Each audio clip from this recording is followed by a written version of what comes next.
right, gang. We are here. Let's see. Let me get it all set up here. Yep, here we are. We are live. Great. Good to see you guys. Come on in, one and all. Great to have you all here. Let me know that the sound is all right. Give me a thumbs up if you would. It looks like all is well. Come on in. Yeah, great to see you guys. Come on in. Yeah, it is Live Stream Friday over here at Dr. Steve Turley channel. Make sure to smack that bell and subscribe button if you have not already done so. We've got some fascinating things to talk about today. I mean, utterly fascinating. Are we under demonic attack?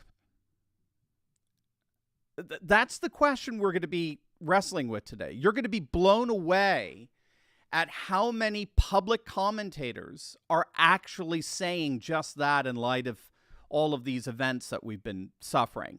We're going to look at that question in detail. We're going to see how there is actually an unprecedented surge in exorcisms going on. I've got the articles right here in front of me.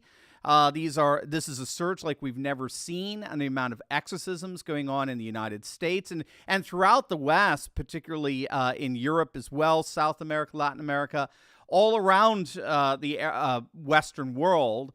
And we're going to see how psychologists are saying that they are encountering the demonic in their practices.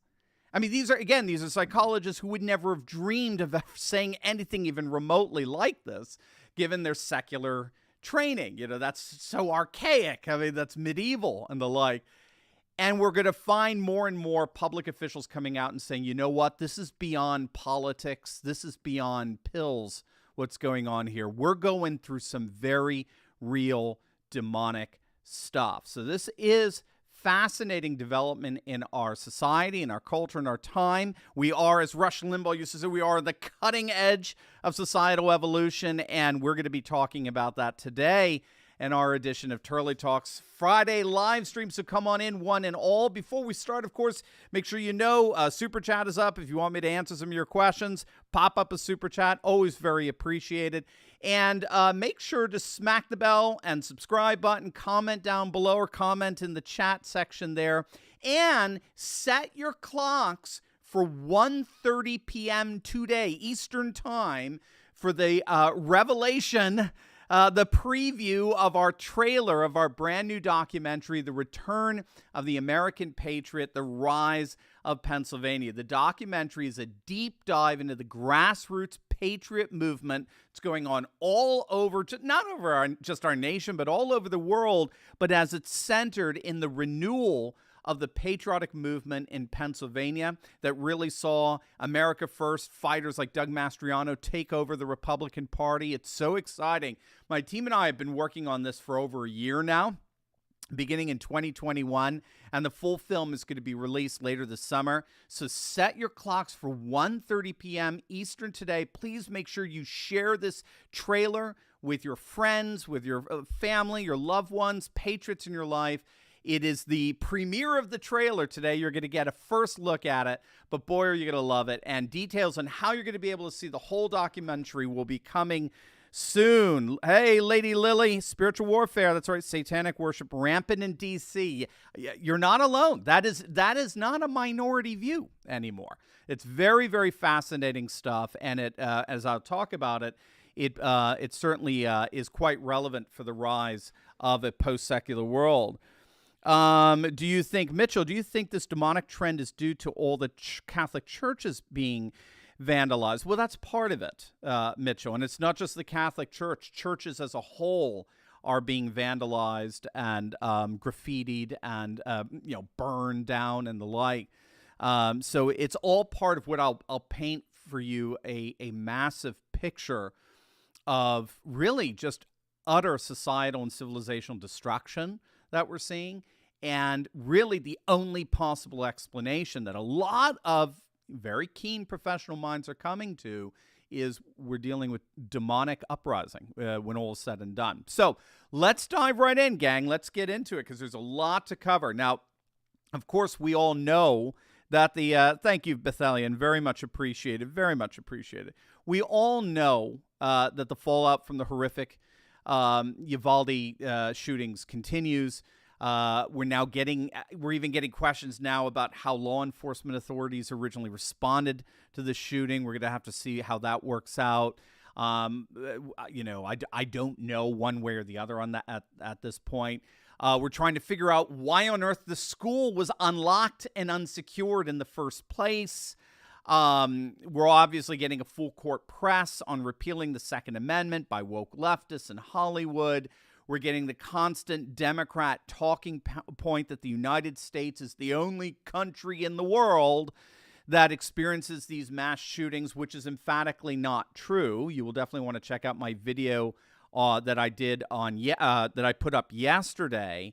I go over a very interesting and thorough study that was published some months back that found that the United States is actually only responsible for about 2.2% of the mass shootings around the world over the last 15 years. So you'll definitely want to check out that video and expose this Democrat talking point to be the lie that it is. So the fallout from the horror continues. But there's another level of reflection that's been going on of late. And it's a very, very real one. It's a very widespread one. It goes into actually both sides of the aisle, the political aisle. It's a very cogent one. And yet it's a very mysterious one, and indeed, in many respects, a very frightful, horrifying one. And this is a line of analysis that asks a very real question: are we experiencing a demonic uprising? Lady Lily, what about the tunnels under White House and Capitol building? Good question. I'd have to look into that. I don't know. I'm totally ignorant of it. I mean, I know of them, but I don't know how they fit into this wider picture. So I'd be appreciative of whatever you had there for me to consider there. Are all these horrors that we're facing, and think about it now, whether it's the school massacres, whether it's a massive spike in murders and violent crimes across the cities, an imploding border, record inflation, actual viable calls by leaders of both parties to start World War III with the biggest nuclear power on the planet, a coming famine, teachers grooming students, Supreme Court justices who can't define what a woman is, radical pro-pedicidal abortionists. All of this is increasingly raising a very real question among very sober-minded analysts. Are we experiencing nothing less than a very real demonic attack? Is this a demonic uprising within our society? Now, of course, from a secularized vantage point, which has dominated the West now for over a century, this is an absurd question. A society founded on Darwin, Marx, and Freud would find such an inquiry nothing less than archaic and frankly irrational. I mean, it's absurd given a materialist conception of the world. Every legitimate explanation, every legitimate cause and effect must be naturalist and materialist by definition. But unfortunately for Darwin, Marx, and Freud, the vast majority of the world disagrees with that, upwards of 85% of the non-Western population. And we're also finding, even within the West, a plurality of scholars noticing that we are actually entering into an age where radical secular sentiments are themselves now considered the epitome of absurdity.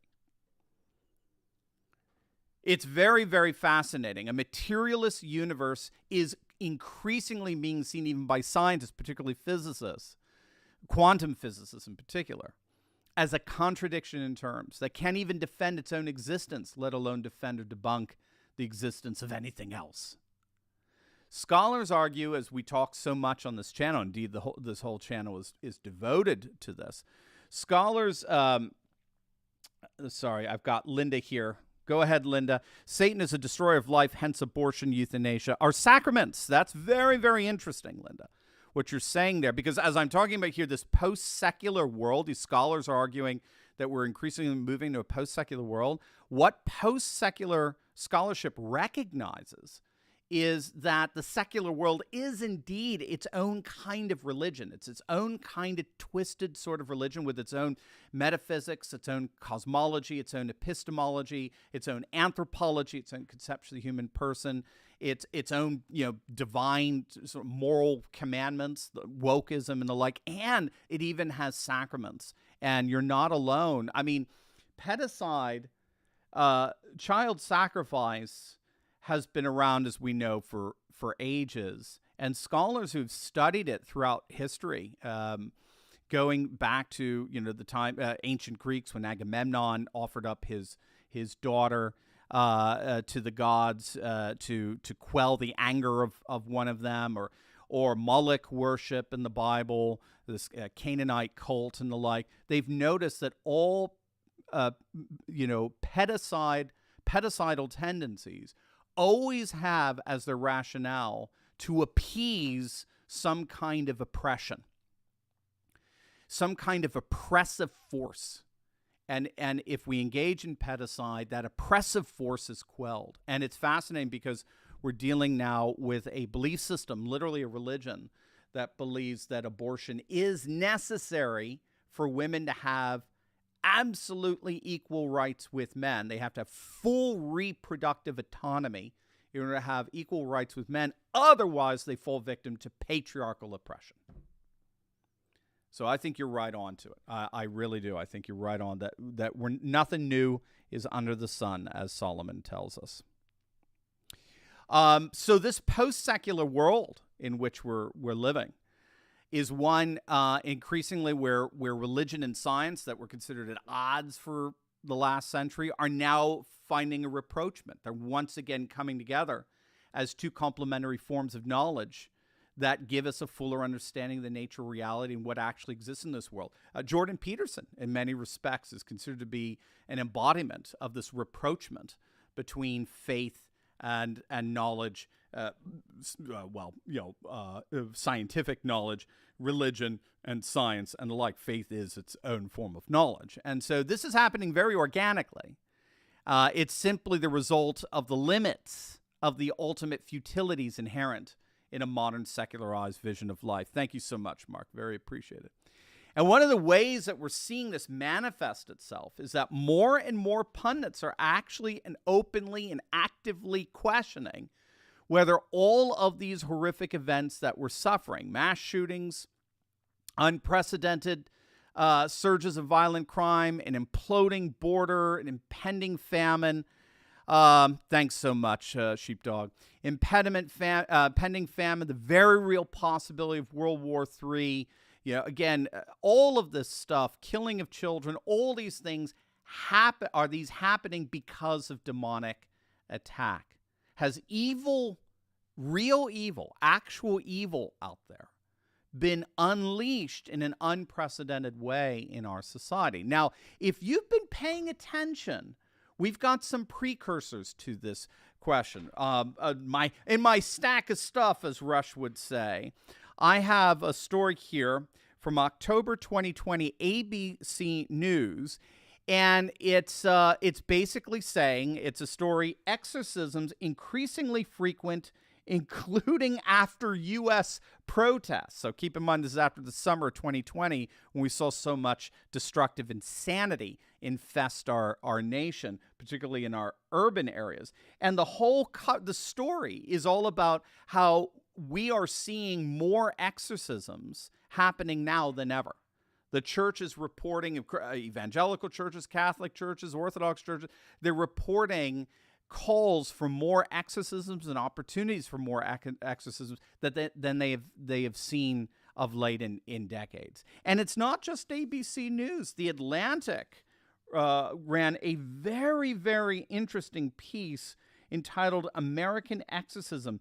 Priests are fielding more requests than ever for help with demonic possession.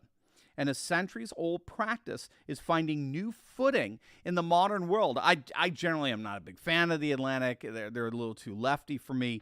But it's actually a very, very good story. It focuses on a Roman Catholic exorcist in Indianapolis, one exorcist, who received upwards of nearly 2,000 requests, 2,000 requests for exorcisms in 1 year alone, in 2018. That's when this article was written. It's a 2018 article.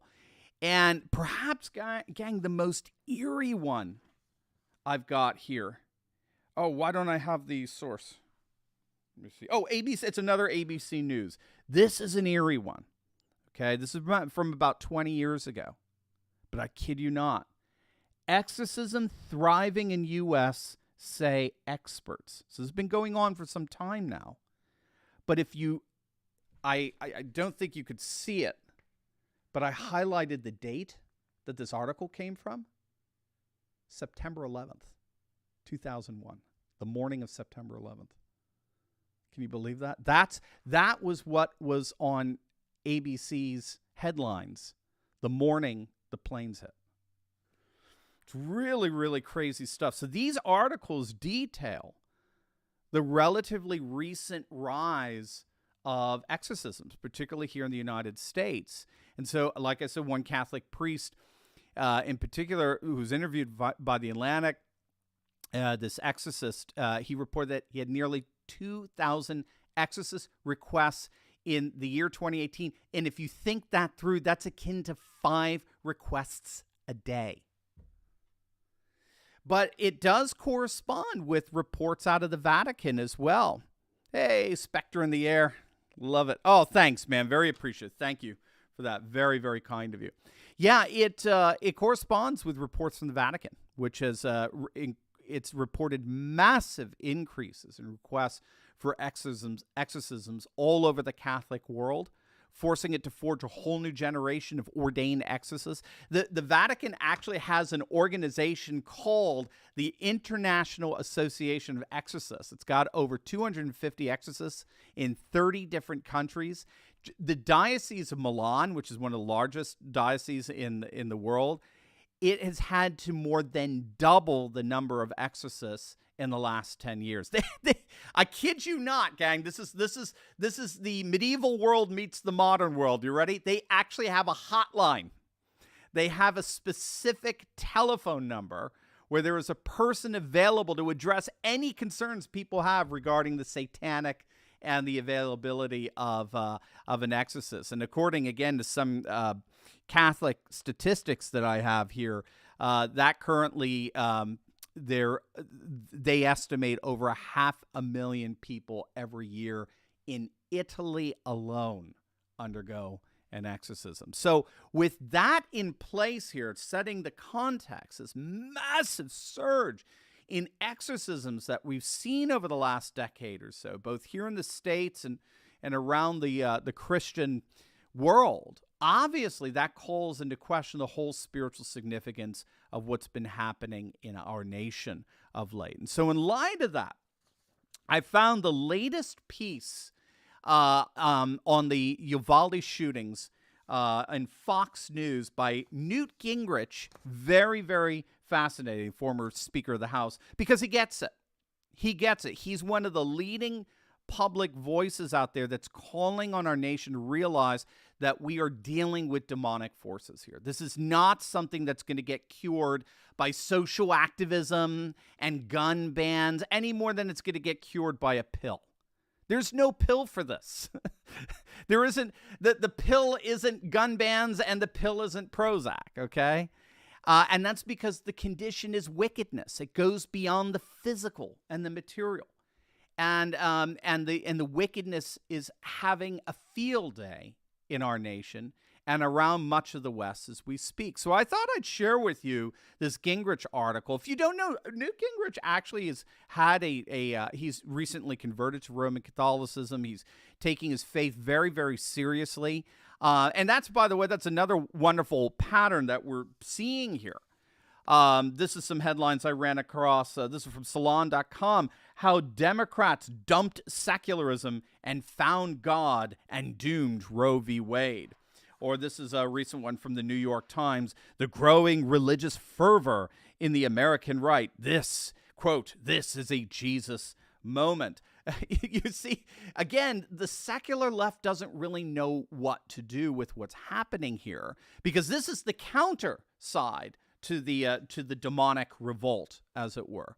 We're seeing this religious renewal, even on both sides of the political aisle. Although, in fairness, the conservative Christian, the renewed Christian side of the Democrats tend to be white working class, workers who are defecting over the Republican Party.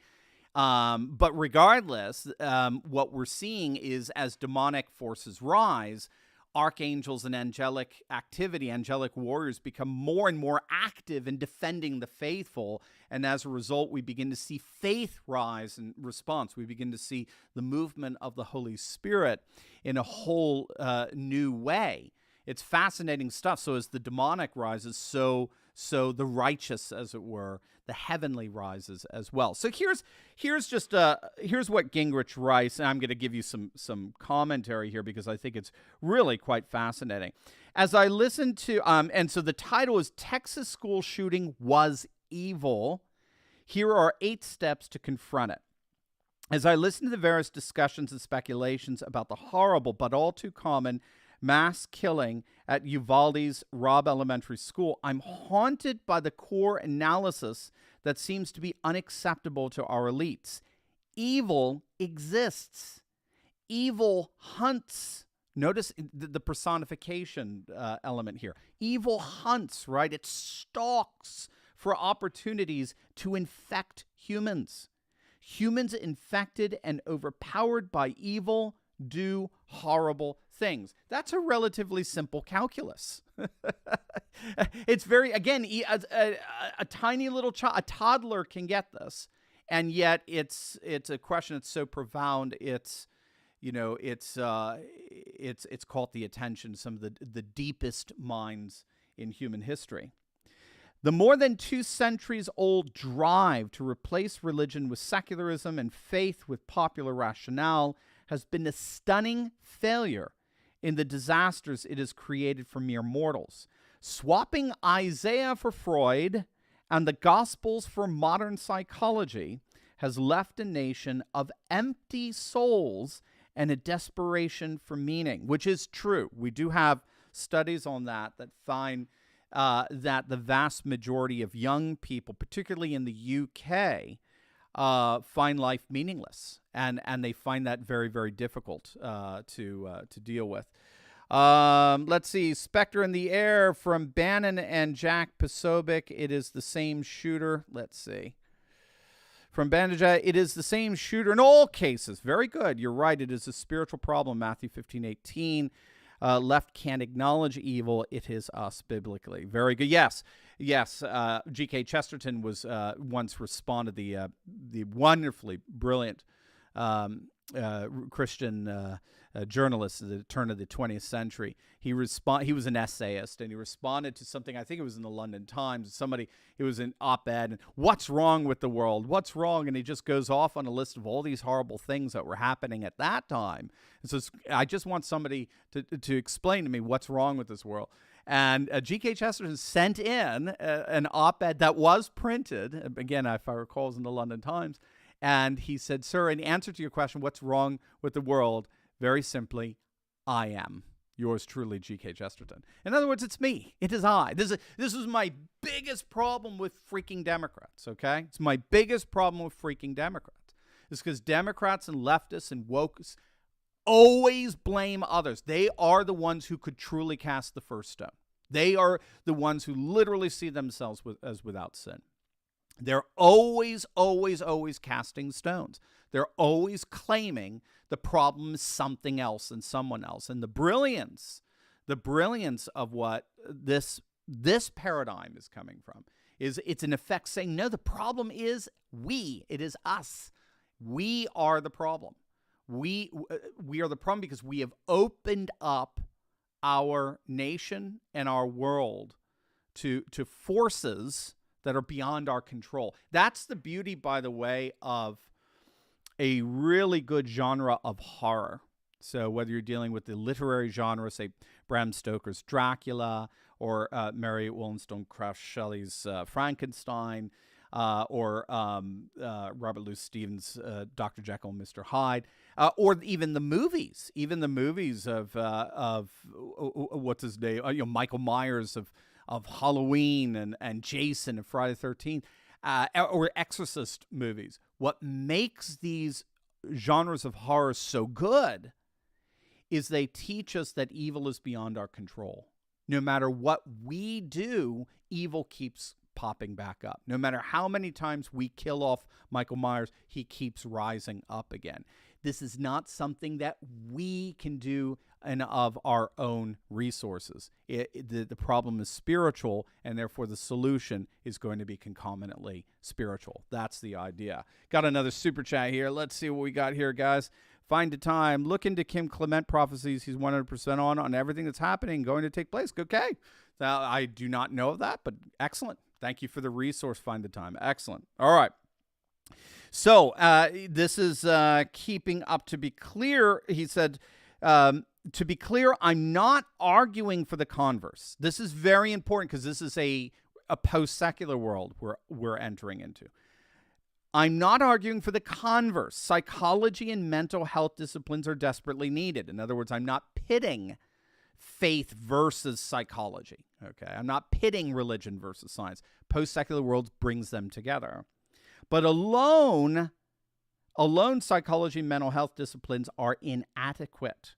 When they replace spiritual disciplines, it is to humanity's detriment. Yeah, absolutely. And humanity's impoverishment.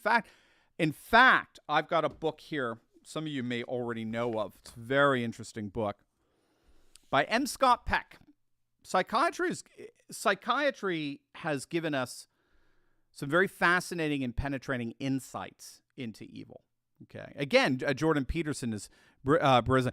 Keegan the Tennessee, and Christ is risen. Truly he is risen, brother. Christos anesti, alithos. Christos voskresia, vaistino voskresia. Sorry. The little Orthodox fellowship there. Christ is risen, my brother. Thank you. It truly is.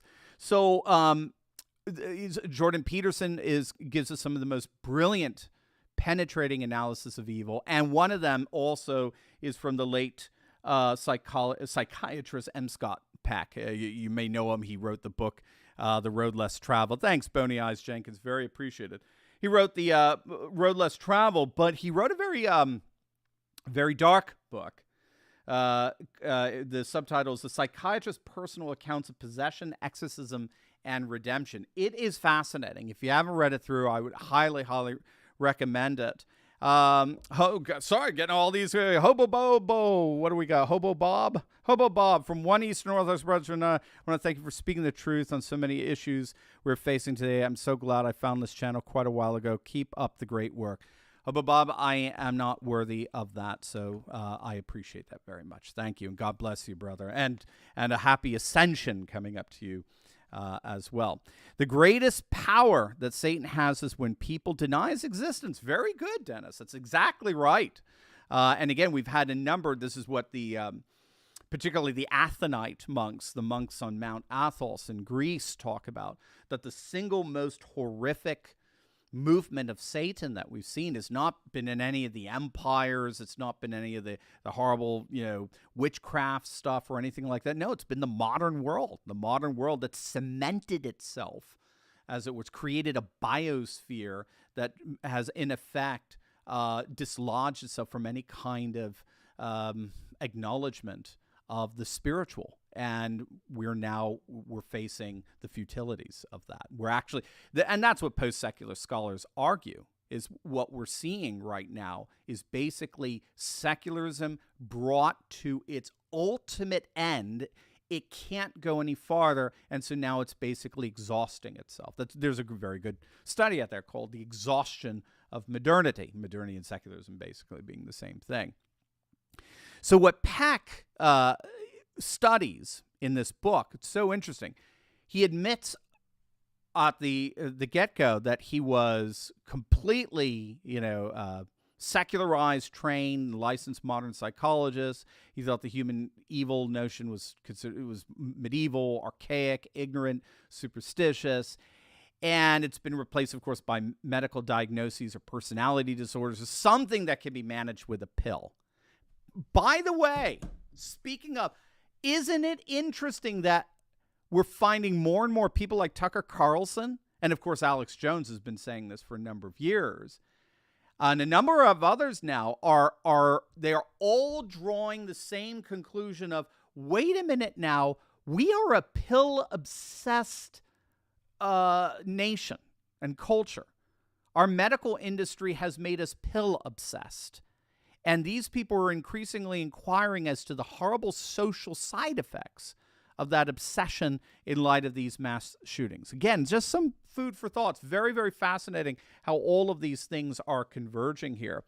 Wolalos, hey, good to see you, bud. Even when globalism seems to get weaker and weaker, you think nationalist states with authoritarian ideas, good economy, and new military technology like China can push us to a new dystopian future? Great question, Wolalos. The only problem I have with that is the dystopian future that we tended to think of is globalist, and so it's a one size fits all, political and economic system that basically enslaves all people's times and cultures and the like.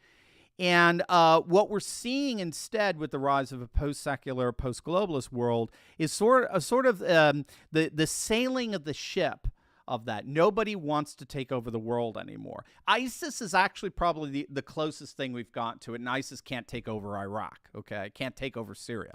But ISIS is probably the closest thing we have to a truly globalist ideology outside of Davos and the bullies in Brussels and dolts in D.C.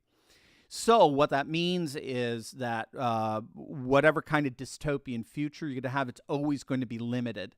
It's not, and China's going to be huge, of course, with a civilization state like we're talking about with Russia and India, possibly Turkey as well. No question it can be very dystopian, but within its spheres.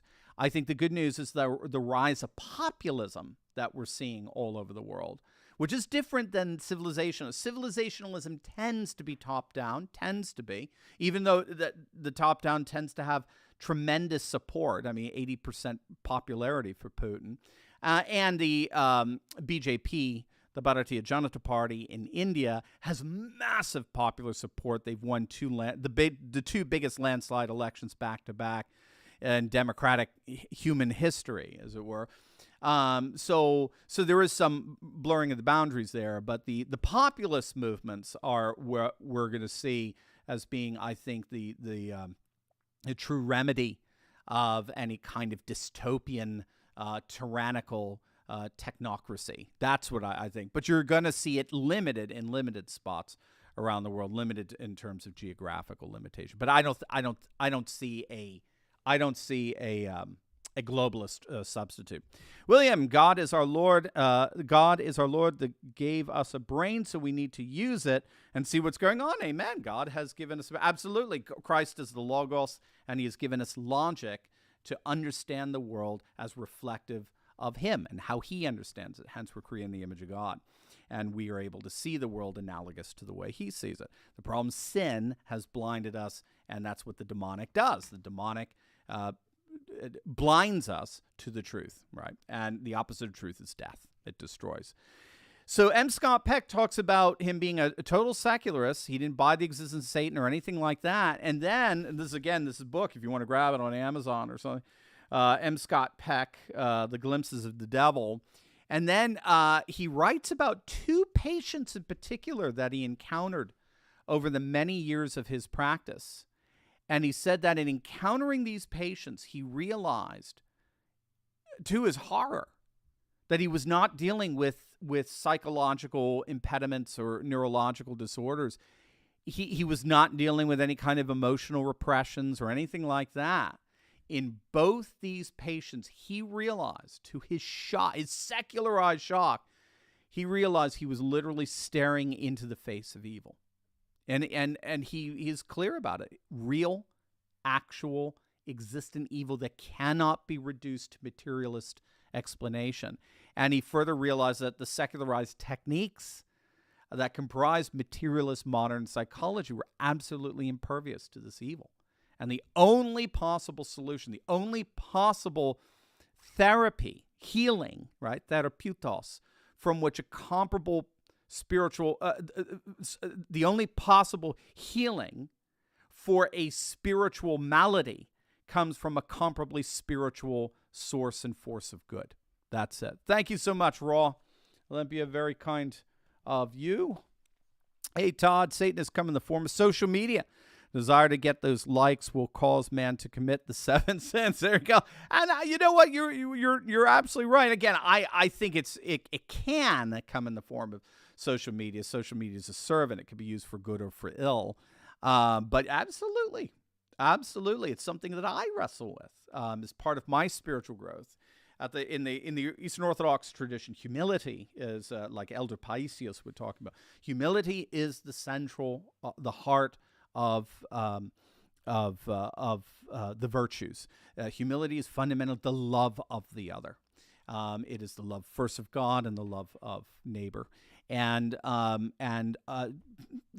when you're going for likes and you're going for massive views and you're in front of a camera and a microphone and lots of people, absolutely. What's the ultimate temptation there? The ultimate temptation is this: it's me. It's all about me, and it's narcissism and pride, and pride ultimately tries to cancel anything that gets in its way. Hence, cancel culture, right? So, absolutely, I'm with you 100%. You have to be very careful on social media.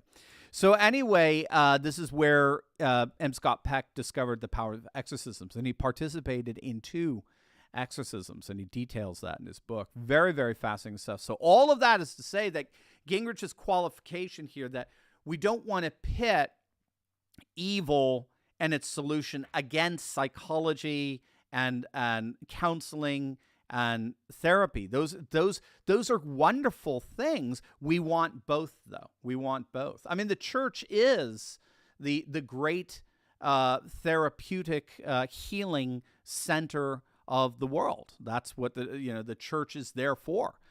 Historically, confession isn't just you rattling off your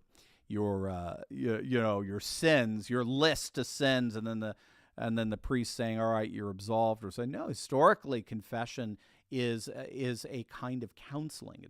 It's a way of cultivating the spiritual discipline of humility by being willing to open myself up to another, knowing that I am vulnerable and that my image that I create for myself is going to be shattered in these next several moments, and which happens, thank God. And then what the skilled priest does is then he puts you back together, right? He kind of shatters the idolatrous self, and then through counseling in that session and through prayer and the sacrament of healing, of spiritual healing, we're brought back together, and we can walk heavenward in our lives. It's very, very important stuff. And again, we've turned our backs on this stuff to our detriment, and that's what Newt Gingrich is getting at. Again, post-secular scholars recognize more and more that the days of the total secularization of our society is represented by Darwin and Marx and Freud, the new not-so-holy trinity. That ship has sailed. We are now increasingly moving into a post-secular world where science and religion, psychology and theology work together for the benefit of humanity. All right, so back to Gingrich here. The vacuum left in people's lives by the collapse of faith has been filled by alcohol and drug abuse. As people become desperate in the absence of inner faith and meaning, their need for reassurance and a sense of being alive leads to more dangerous addictions. The search for salvation is replaced by the search for sensation. That's a lovely phrase. The search for salvation is replaced by the search of sensation, which is the opposite of apatheia in the Christian disciplines. We're supposed to be able to, while we certainly work on awakening our senses in good art and literature and poetry and music and fragrance and scent, the ultimate of which is the convergence in a Christian liturgy, particularly the Orthodox liturgy.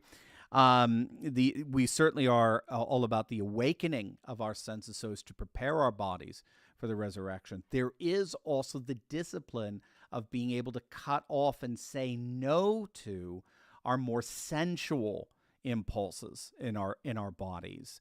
And again, we're going to get into how, again, we've lost that. We've confused the whole notion of lust and love, what the Greeks would call epithumia, this deathly desire that ultimately enslaves us, versus eros, which is a true love, a desiring love that frees us, that awakens us. It's the difference between a nude in an art gallery and a nude in a porn magazine, right? One is supposed to evoke a sense of love, true love, an agape, an eros, that makes me surrender myself to the object of my desire and my love, versus the other one, which is lust, and that is one where I want to control and dominate it. And we live in a very, very lustful world where people are addicted to control. So I love that what he said there. The search for salvation has been replaced by the search for sensation. We've forgotten the difference between love and lust, and we're paying the price.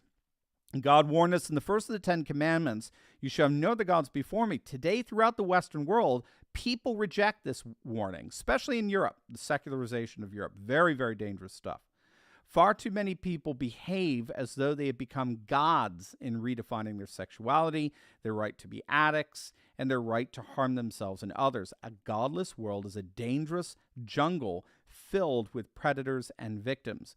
In a world of desperate emptiness, predators emerge and organize. Drug cartels and dealers, carjackers, rapists, robbers, and murderers victimize and exploit the innocent. This is especially the case after the whole defund the police nonsense that we experienced here. Sorry, my thing here is broken. There we go. All right, keep moving on.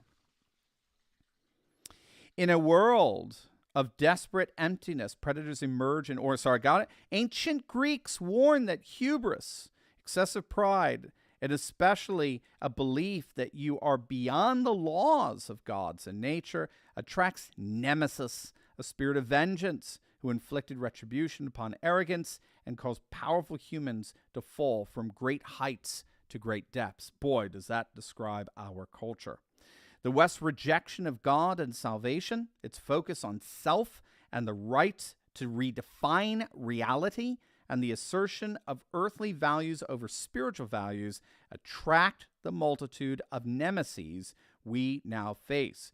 If we are really going to change the trajectory of decay and death, we must be prepared to bring back into our public dialogue a set of values and ideas that the current establishment will find frightening and totally unacceptable.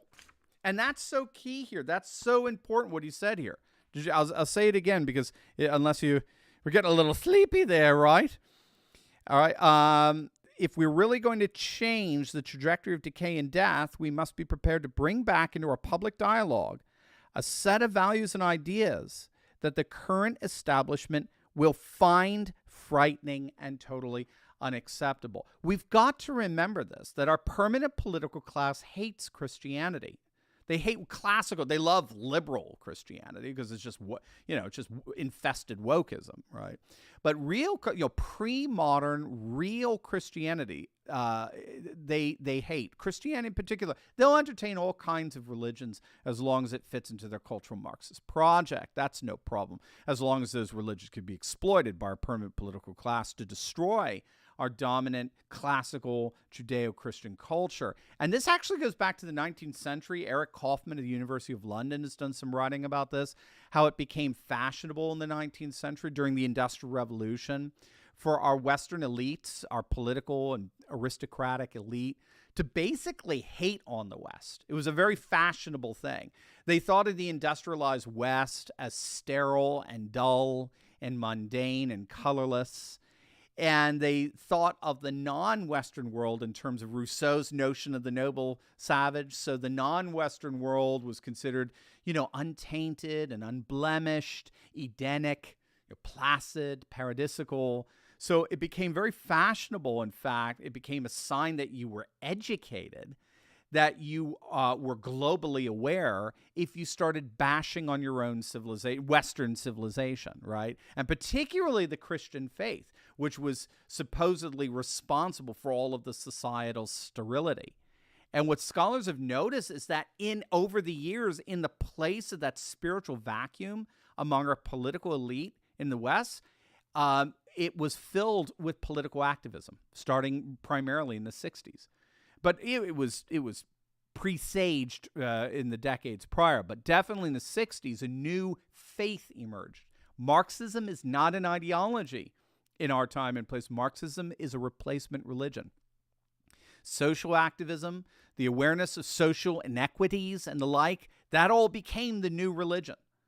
And that's why, you'll get Nancy Pelosi saying, we got to send all this money to Ukraine because, Jesus told us to feed the hungry. They'll literally equate their social activism with faith. And so today our permanent political class have effectively replaced classical Christianity in its vision of the world with social activism. And so that's why you have people like Whoopi Goldberg say on The View, saying that the next time she hears that our thoughts and our prayers are with you after the shoot, she said, I'm going to punch somebody if I hear somebody say that again. For Whoopi, social activism has replaced the Ten Commandments. Activism has replaced prayer. Protest marches have replaced congregational gatherings. So I think this is what Gingrich is getting at here when he says that his proposals are going to be found totally frightening and unacceptable, and lampooned and impugned by our permanent political class. And so here are some of his proposals. I won't read them all, but first, what we must do, we must acknowledge that evil exists in our society. That's number one, and that's absolutely essential. And that, by the way, breaks secularism entirely. Evil exists in our society. Secondly, allow prayer in schools. Students should be allowed to pray freely in circumstances which don't disrupt the classroom. I think that's huge there. Sorry, I got in a super chat here. Well, again, yeah, good to see you again. With the DNC in Hollywood pushing the youth to satanic deviant ideas, with the abortion issue, we need control of entertainment before new generations become deranged to the point of no return. Again, I think it's happening quite organically. Look at Disney's stock dropping dramatically. Netflix has lost, for their first time, they started losing subscribers in their history, and so their market value is collapsing. As a matter of fact, they sent out a memo that they made sure went public to tell all their woke employees, maybe it's time you find a job somewhere else. Now, it's going to take some time. Disney's doubling down on some wokeism, and so good, we'll double down on making sure to sink their market valuation. So, yeah, it's happening, no question. As post-secular society becomes more and more a part of every facet of the levers of power and culture, you'll see a comparable turn back to the classical notion of virtue, which we'll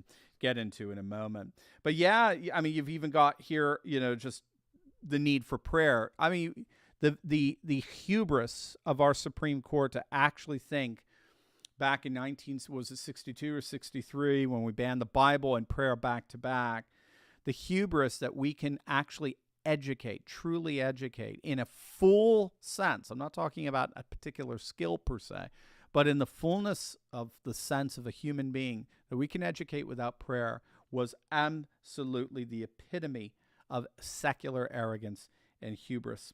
Third, recognize that the experiment in closing mental hospitals and putting severely ill people on the street has been a huge failure and has led to levels of drug addiction, violence, murder, and decay, which would have been unthinkable a generation ago. Absolutely. And again, that was brought to us by the Supreme Court, if I recall, early 80s.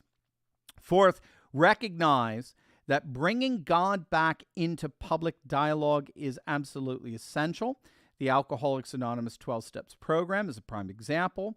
Among other things, participants must admit that they are powerless, acknowledge, and notice that they are powerless, right? That we're talking about gun control rather than recognizing how out of control we really are. It's really key.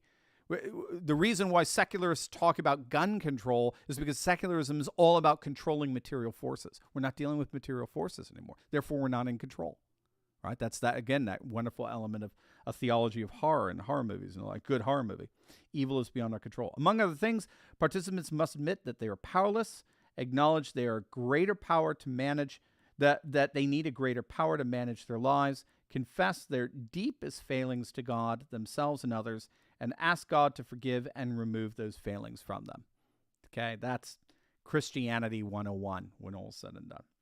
Fifth, we must recognize that Reverend Martin Luther King Jr.'s hope of a country in which the content of our character is more important than the color of our skin suggests that recentering education and much of life on character development is vital. Simply asking what has happened to the character of people who commit violence, sell drugs, and prey upon others starts a totally different conversation about solutions. And again, he's right on this. Historically speaking, as a classical educator, the whole point of education, and this is cross-cultural. I mean, it doesn't matter if we're talking about, ancient Athens or ancient China. It doesn't matter.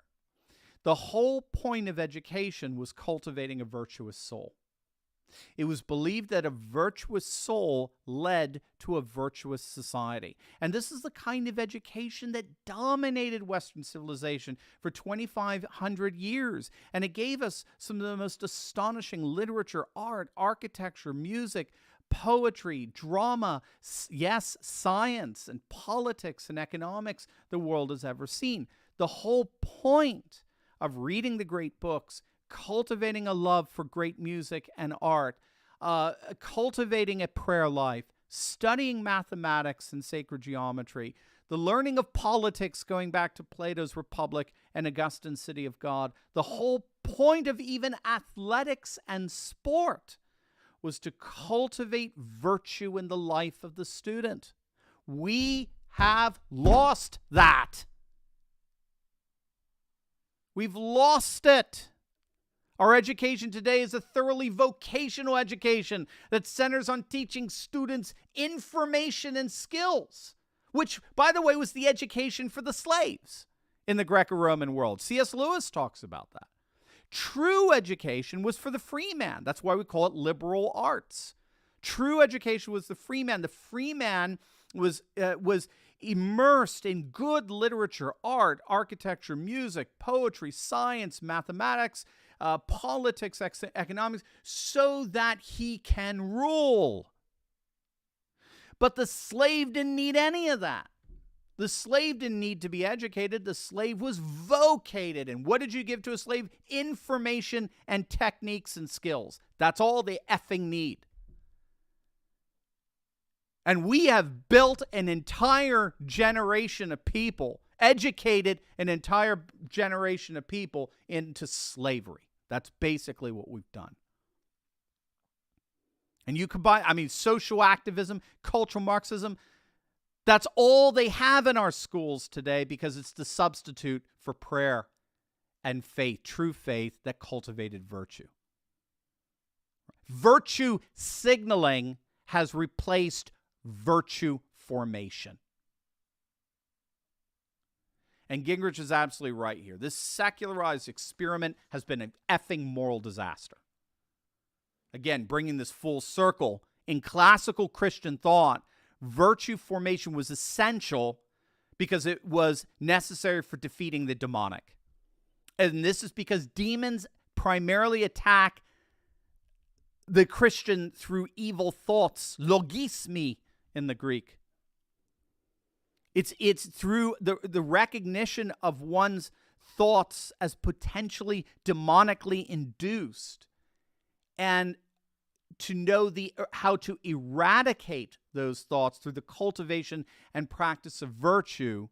It is through that the individual Christian may come to free himself from sin by the grace of God. So the fact that we have abandoned virtue, classical virtue, at the heart of our education system means, from this frame of reference, it means nothing less than that we have abandoned ourselves to demonic activity, particularly in our own thoughts, and our thoughts determine our lives. That's some good practical psychology, by the way, right? That's some good psychotherapy, as it were. You are what you think. Out of our thoughts determine our lives. It's the title of an excellent book it's a book on the theology of Elder Thaddeus, the Serbian Orthodox monk. Our thoughts determine our lives. It's a beautiful book. Life-changing. Anyway, Gingrich gets into a few more proposals. They're a little bit wonky for me, but anyway, you get the gist of it. I think there's no question that we are beginning to see a growing realization that our world is not one that can be controlled through politics and pills. It's a world that is penetrated at its most fundamental level with quite literally another world, a metaphysical, multidimensional world that constitutes the essence of good and evil. And societies, as we've been taught by philosophers and mystics for thousands of years, societies can either align themselves with the good and its concomitant protection that it brings, or societies can inadvertently open themselves up to evil. And it does appear that we are more and more reawakening to that ancient insight. And we can only hope that a full reawakening happens before it is too late. All right. Hey, thank you, Luke. Luke Metcalf. Thank you so much for that. All right, guys. Thank you. Well, I'm looking at, yes, great. Hey, guys, good. Thanks for that encouragement. It's very, very sweet from all of you. And you're the ones that give me hope. I go to bed at night and I sleep soundly knowing that you are out there and we are all under a very gracious God's care and love. And we devote our lives to that. If this is the first time you're hearing anything quite like this, begin to develop a prayer life. That's the most important thing. Begin to develop a prayer life. I gave you that resource from Elder Thaddeus. Our thoughts determine our lives. That's a beautiful resource to begin with, to understand how to orient your life in prayer to God, the God of love, who is there to bless you and to keep you forever. So, gang, with that, thank you so much. We will keep abreast of what's going on. Make sure to check out what do we got here? Thank you, sir. I don't see. I got a number there, 12563767. Thank you so much for that super chat. Remember, 1:30, we've got our premiere of The Rise of the Patriots, our first documentary film. Not quite 2,000 Mules, but we're almost there. It's pretty darn good. As a matter of fact, you know what? I'm going to take that back. I'll put it right up there with 2,000 Mules. I'll let you be the judge. You tell me. But we got the premiere coming. We would so appreciate it if you share it on social media with your friends, family, loved ones, patriots in your life. And then we'll give you information on where you can find it in the summer. It's so exciting. 1:30 p.m., our trailer for our brand new Patriot, The Rise of Patriot movie. And of course, don't forget, you can always get your gear by clicking on the link below. Our Patriot gear, some of the best gear. We got Pravda. It's better than CNN. I love that shirt. We got our new, what do we got? Our MAGA, Ultra MAGA shirts down there. We got, we've got Trump, the MAGA King. We've got lots of awesome shirts and gears that you're going to love. And it'll be great gifts for any graduates in your life, patriots in your life, and the like. Gang, have a wonderful, wonderful weekend. God bless you. Keep safe, and I'll see you next week. God bless.